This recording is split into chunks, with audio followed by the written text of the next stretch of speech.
I, 36 female, made the not-so-difficult decision to no longer invite my extended family to dinner, parties, school events for my kids, etc. The one exception is my nephew, Jamie, 18. He's my elder sister's eldest. He moved in with my husband and me for a while before he turned 18 to get away from his parents and younger brother, nearly adult. Some context and background. When Jamie was born, his parents genuinely seemed to love him, and they appeared to a younger me to be good parents. That changed as soon as his younger brother was born. Suddenly, my sister and brother-in-law talked about Jamie as a nightmare, and he was an awful baby. They hated every moment with him, and his younger brother was an angel and perfect. This attitude continued.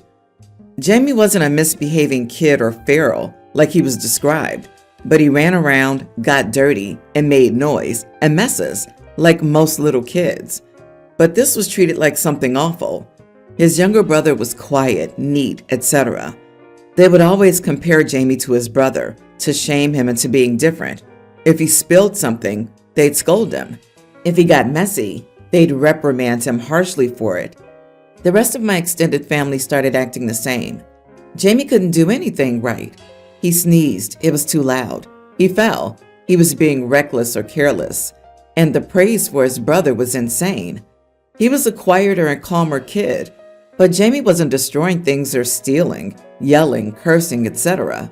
Even having too much fun got Jamie negative attention, and I was told to shut up whenever I defended him or told people to lay off. I took it upon myself to be there for Jamie as much as possible. The older the boys got, the harder it got, because Jamie had his brother trying to get him into trouble or criticizing him for things. I hated seeing it, but I knew I needed to be there for Jamie, and avoiding it would do no good. Nobody showed up for Jamie except me. I was often the only family member, except for when I was married or had kids, who made an appearance at school plays and the like. When Jamie moved in with us and got his freedom, I decided it was time to do the same. My family kept asking me about coming over and when my kids' things were.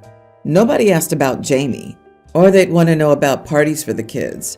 I let it all pile up, and then I decided to send an email to the extended family, outlining how disgusting their behavior toward Jamie had been, and how that meant that they would no longer receive any invitations from me. I got a lot of negativity back from people, saying I shouldn't take his side when he's a bratty little idiot who deserved everything he got. I don't regret defending Jamie, but did I mishandle this? Am I the idiot? Holy crap, their teen kid disappeared, and they don't care because he's the family's scapegoat? Usually folks like to at least keep up appearances. Not the idiot. Today, Jamie, tomorrow one of your kids. It's better to build walls and fences with these toxic people who can have so much hate in their hearts for children. I'm sure they'll tell everyone Jamie left without telling them anything, and act terribly upset about the whole situation, and extremely worried about him. For optics only, of course. Not the idiot, but with a caveat. Breaking contact with extended family is fine, but by tying it back to their treatment of Jamie, you've given them all yet another reason to blame him for something that's not his fault. To them, now it's Jamie's fault, as usual, that they don't get to be a part of OP's events anymore. True, but at least now they can't take that out on him. They can talk amongst themselves about how much they hate this kid, but he never has to hear it. Family called him a bratty little idiot who deserved everything he got? Geez, his parents are a nightmare and abusive. It was his parents and the family's job to love him and nurture him. They're blaming a kid for being a bratty little idiot? Deserving everything he got? He's a child. He deserved love and compassion. Your family sucks, and your nephew is lucky to have one decent human being in his life. I, a teen female, am a junior in high school. I do marching band, which is a big part of this story. Lay, nearly adult female, not her real name, is also in the band. She and I were never really close, but we've gotten closer because of this whole situation. This story starts off at a football game. Our band does halftime and it's pretty fun. On our way to put our stuff away, a band member runs up to our director and states, "Lay passed out." He dropped everything and made his way back to her. To people wondering if she was okay, A member caught her before she hit the ground and carried her up to where we were at. While trying to get in contact with her parents, a girl mentioned that Lay was fasting. Some people understood, some didn't, and we had to explain it to them. To understand what it is, I recommend doing some research. It's important for this story. The next day, we had a state marching band. While at morning practice before we left, Lay passed out again. Our band director asked if she wanted to sit out for today, but she refused, stating it was her senior year and that she wasn't going to be on the sidelines for her final year. After we performed, they took her to the bus while we were there, and the rest of us got our photos taken. She came out in time to get her picture taken and to do the group photos. While everyone was getting undressed, they had Lay lay on the ground in the shade with her knees to her chest. A boy, who we're going to call Alex, not his real name, thought it was a good time to take a picture of her and caption it, "About to give birth." He posted it on the school Snapchat story, and it was shared around a lot. Alex and I used to be really close. Once I saw that he posted it on Snapchat, I asked him to take it down because it was rude, disrespectful, and an invasion of her privacy. He said he wouldn't take it down because it was funny. I asked him again to please take it down. He refused again, only this time stating that she deserves this embarrassment because she's fasting, and fasting is gross and disgusting, and she's supporting the wrong religion. I completely flipped out when he said that. I told him that he was sick for thinking that it's okay to be disrespectful towards someone's religion. At this point, his friend, let's call him Bray, got into Alex's phone, deleted the story, and told the director about the situation. He moved Alex to a different bus because he knew it would only lead to bigger problems and that he would be talking to Alex's parents. I've had people come up to me and tell me that I was not in a position to do anything about him or talk to him like that. I just need someone's opinion on it because I've heard from a lot of people around me. Not the idiot. You're right. Someone's religion or personal choices in general should not be disrespected or made fun of like that. Also, don't see how fasting is gross and disgusting, but the minds of morons are strange things. However, I am concerned for your friend though.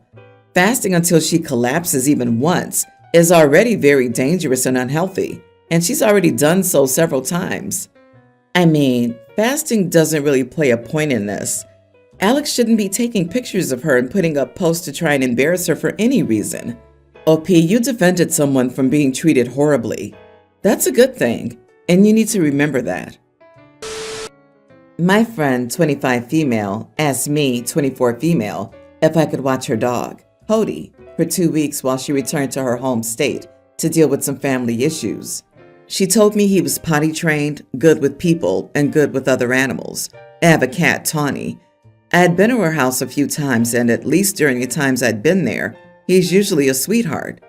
I said yes, and when it came time for her to leave, she dropped Cody and his things off. The first thing I realized is that Cody wasn't as house trained as she had claimed. Maybe he knew it was wrong to pee in his house, but he clearly thought it would be perfectly okay to do it in mine. It happened on the first day, and when I told her, she said she had let him outside rather than walking him like she usually would, so maybe he just had sat outside and did nothing rather than do his business. It had been on the vinyl wood floor and I caught it immediately, so I just let it slide, cleaned it up, and took him for a walk. But as the days went by and it happened more than once, it became clear that he wasn't potty trained at all. The second thing I realized is that, yes, he's friendly with other animals, but that doesn't mean he's good with other animals. Tawny had no problem with him when he was calm, but she would get hissy and swipe at him when he was hyperactive and getting all up in her space. I ended up banishing him from the upstairs, but that led to another problem. Cody hated to be alone at night. He absolutely hated it and made sure everyone knew about it by whining and barking until he would tire himself out. I finally ended up calling my friend and telling her that her dog wasn't as well behaved as she had claimed and that she needed to tell me another friend of hers she felt comfortable enough to hand him off to, or that I was just going to end up sticking him in a doggy daycare that she'd either have to pay for or pay me back for. She got upset and asked why I had agreed to dog sit if I was going to dump him, but I agreed to dog sit a dog who was painted as not having behavioral issues. She couldn't find someone she could trust to take care of Cody, So I found a non-expensive but still decently reviewed doggy daycare to drop him off at. She said she'd pay me back since I ended up paying up front, but that she was really cross with me and wasn't sure if she could depend on me for things anymore. I felt totally justified originally, but the more I thought about it, the more I realized I could totally understand why she'd be upset that I essentially went back on my word and also made her pay for a service she hadn't planned on using. I hadn't asked her to pay me to watch her dog. Am I the idiot? You are the idiot. Your entire list of bad behaviors is normal for a dog in a new environment and a cat who's not socialized. Of course he peed in a new environment and played like a normal dog. Of course he whines when left alone in a new place. It sounds like you were not prepared for typical dog behavior and then decided to use the service. She should not pay you back. She didn't authorize your use of a decently reviewed service. You dumped her dog there. Not the idiot. It was as if it wasn't a favor, and the dog was not as trained as the owner led OP to believe. I would have done the same. The friend should have disclosed all this info and let OP decide if that's something she could or would take on. People have always been so biased towards dogs. Still, it's ridiculous to expect OP to adjust everything for a dog that urinates and whines and stresses out her cat for 2 whole weeks. Anyway, don't dog sit for anyone. I have a daughter, Emma, teen female, who was supposed to be a bridesmaid in her older sister's wedding. My oldest wasn't planning to have Emma in the wedding party. Emma wanted to be a bridesmaid because she was excited and wanted to be involved. My oldest agreed to include her, even though it meant extra cost and adjustments. The bridesmaids' dresses, shoes, and fittings were around $1,000 each, which we agreed to pay for since Emma didn't have that cash. The wedding's in a month. Emma suddenly changed her mind. She refuses to wear the dress since she thinks it's ugly, saying it's unflattering on her, but she didn't speak up in any part. She said she felt uncomfortable, wasn't close to the other bridesmaids, and didn't want to participate anymore. I reminded her that she's been pushing to be a part of the wedding, but she was firm and backed out. Now we're stuck with a $1,000 dress that can't be returned. I told Emma that since she was the one who wanted to be in the wedding and then backed out, she would need to pay us back for this dress, either by working part-time or payment plan using her gift money. Emma's upset and says it's unfair, claiming we're punishing her for not wanting to do something she wasn't comfortable with anymore. Multiple family members think I'm too harsh. Edit. I didn't go to my oldest and pressure her to make Emma a bridesmaid. My oldest gave in after Emma pestered her about it. Emma has a phone. I didn't even learn about the pestering until after she was added. OP, did you dig deeper into all of a sudden Emma changed her mind? I suspect the older sister or a bridesmaid said something to her and was mean. If that is the case, everyone's the idiot here. I think you need to figure out what happened, then go from there. 1K is not the right punishment though. Maybe she gets added chores or something. I'm gonna take a guess. Since you mentioned she's not that close to the other bridesmaids, did she imagine how it would be to be a bridesmaid, dress shopping, makeup, and all that? I can see how a teen girl might romanticize that. And then the chance of hanging out with a bunch of cool grown women, like movies, TikTok, etc. Did you sit her down and warn her about that? Did you tell her that the bridal party are adults and they might not be interested in teen stuff and TikTok? Not the idiot. The dress is the same for all the bridesmaids, and Emma's only ever met the other bridesmaids while supervised, so there hasn't been any bullying. The bride didn't even want Emma to be a bridesmaid. This is something that Emma pushed for. The fact that she's a teen and bulldozed her way into a position as a bridesmaid, and now that she's realized the style of dress isn't ideal, she's throwing a tantrum. Frankly, how she feels about the dress doesn't matter. The wedding is about the bride, and the bride picked the same dress for all the bridesmaids and didn't even want Emma there. Emma pushed for this, so she should either suck it up and wear the dress, or she should take responsibility for her decisions and pay back the cost of the dress. She was perfectly fine spending her parents' money, but now that there are real consequences, she's upset. She sounds like a spoiled brat. My mom died when I, a teen male, was a kindergartner. I remember her, just not amazingly well. When I was a couple of years older, my dad met and started dating Mara. At first, I was upset about Mara and my dad dating and didn't want to meet her and gave her a hard time. I told her I didn't want her replacing my mom. She gave me space to let out all my feelings at her, and then she reassured me she was not here to take mom's place. She told me she really liked my dad and wanted to really like me too, but she didn't have to be my mom for us to like each other. At first, I wasn't sure I believed her, but she won me over and we got along well. She even lived with us for a year. But when I was a tween, Dad broke up with Mara and said she wasn't trying hard enough to fill the role of mom for me, and I needed a mom. I told him I didn't want another mom, and I loved Mara, that she was the best. Mara was blindsided by it because things had been so good, and I don't think my dad had said it would be a deal breaker. Within a few months, he met his wife, Stacy. Stacy was a single mom with a toddler daughter. Stacy was very on board to be my new mom, but I was not. I said it so many times. I didn't want a new mom. I wouldn't call someone else mom. I miss Mara, and I wouldn't give Stacy a chance if she tried to take mom's place. I was ignored, and Dad and Stacy got married when I was pre-tween. After my birthday, which was June, my dad kind of realized I was serious about not wanting a mom and not giving Stacy a chance to be my mom. She's tried so hard, too. She's tried to make me love her and her daughter, but I'm not here to get a new mom. I'm not open to it. It's something Dad now knows. It caused a lot of strain with him and Stacy because Stacy found out that I had DM'd Mara recently, and I apologized for Dad, thanked her for being awesome, and said I miss her. Stacy said she couldn't even get me to say I liked her. I told her it's because I don't.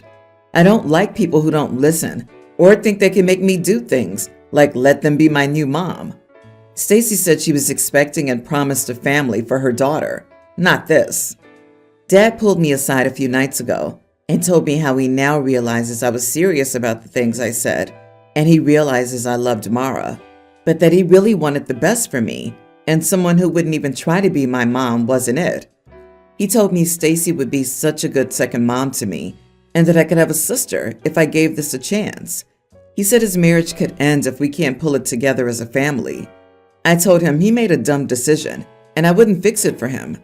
I said it was fine if Mara just wasn't the one for him, or if their relationship changed, but I loved her because she wasn't my mom. She was someone I could trust and love as Mara, and that my dislike of Stacy wasn't changing, nor my unwillingness to get a new mom. Dad told me I don't get to speak to him like that I was out of line. Am I the idiot? Not the idiot. A good parent puts the needs of the child above their own wants. You needed an adult figure you could trust and who would care about you without the title of mom, let alone trying to force it. Mara got it. Your dad and Stacy don't. They're trying to control you, not love you. Like many things, the harder the push, the more you pull away. Crap parenting. That's all on him. And you're right. It's not up to you to fix it. What's worse is he chased away Mara, who actually loved you both, and was probably the only person who ever actually listened to you and heard what you said. She could have really helped you and your dad be closer if your dad had just stopped with the self-sabotage. I could be reading into it too much, but it sounds like your dad was being pushed to grow up with Mara, so he bailed for someone who could be the primary caregiver and let him stop doing it. When he remarried, did he become a traditional, i.e. uninvolved father? He wasn't looking for a new mom for OP. He was looking for a new mom/family for himself.